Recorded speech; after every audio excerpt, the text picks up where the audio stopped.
नमस्कार, आप सबका मोरे श्याम चैनल में स्वागत है। आज इस वीडियो में हम जानेंगे एक भी पैसे का खर्च किए बगैर भूमि दान का अर्थात पृथ्वी के दान का पुण्य कैसे प्राप्त कर सके। तो इसके लिए हम चलते हैं श्री स्कंद महापुराण में। श्री स्कंद महापुराण में जब नारद जी ने ब्रह्मा से पूछा कि महाराज आप मुझे कार्तिक मास का महात्म्य सुनाइए, तब ब्रह्मा बोले, हे पुत्र, एक और समस्त तीर्थ और समस्त दक्षिणात्मक यज्ञ है और एक और कार्तिक मास का महात्म्य है।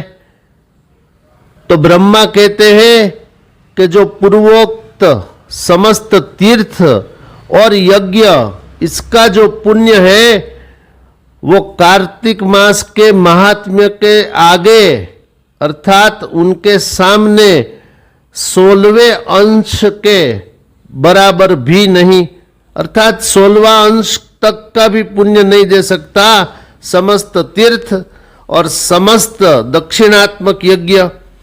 इतना महत्वपूर्ण कार्तिक मास है, क्योंकि अब ब्रह्मा समझा रहे हैं नारद जी से। ब्रह्मा ने कहा, हे नारद, ये कार्तिक मास में भगवान श्री विष्णु को उद्देश्य करके जो कुछ भी पुण्य अनुष्ठान किया जाता है, अब इसमें आप ले लीजिए मंत्र, जप, स्नान, दान, ये सब जो कुछ भी पुण्य का अनुष्ठान किया जाता है उसका कभी क्षय नहीं होता, अर्थात वो सब अक्षय पुण्य फल देंगे।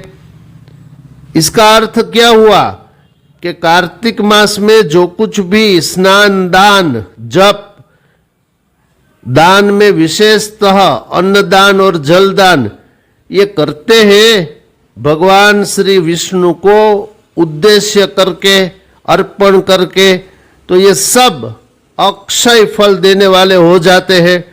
तो ये पहला लाभ। और भी बहुत है लाभ, एक आप और सुन लीजिए अभी इस वीडियो में कि कार्तिक मास में शास्त्र की अमुक आज्ञा का पालन कर लेने मात्र से एक भी पैसे का खर्च किए बगैर मनुष्य को भूमि अर्थात पृथ्वी का दान किया उसका फल प्राप्त हो जाता है। तो फिर चलिए श्री ब्रह्मा के पास।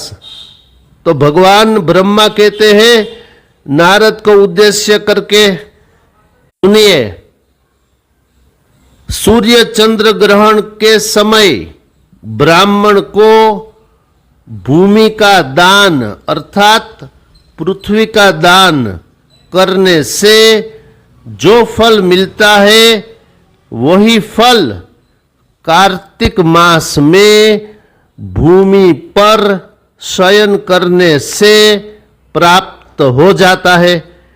अर्थात कार्तिक मास में अगर मनुष्य भूमि पर शयन कर ले तो उसका फल सूर्य चंद्र ग्रहण के समय ब्राह्मण को भूमि का दान करने से जो मिलता है वही फल प्राप्त हो जाता है।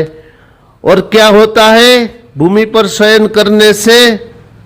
तो उस मनुष्य के युगों युगों के अर्जित किए पाप नष्ट हो जाते हैं। अस्तु, अब प्रमाण सुनिए।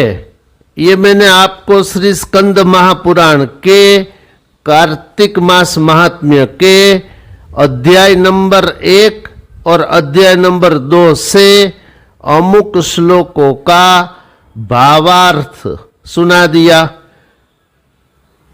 क्योंकि कार्तिक मास महात्म्य के कुल 36 अध्याय श्री स्कंद महापुराण में वर्णित है। ऐसे ही कार्तिक मास महात्म्य श्री पद्म महापुराण में भी वर्णित है। तो हम थोड़ा थोड़ा करके मैं प्रयत्न करूंगा आप लोगों के समक्ष शास्त्र की आज्ञा प्रस्तुत करने का।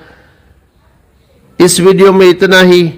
अगले वीडियो में हम जानेंगे कार्तिक मास महात्म्य में प्रतिदिन गीता का एक अध्याय अगर कर लिया तो कितना पुण्य प्राप्त होता है।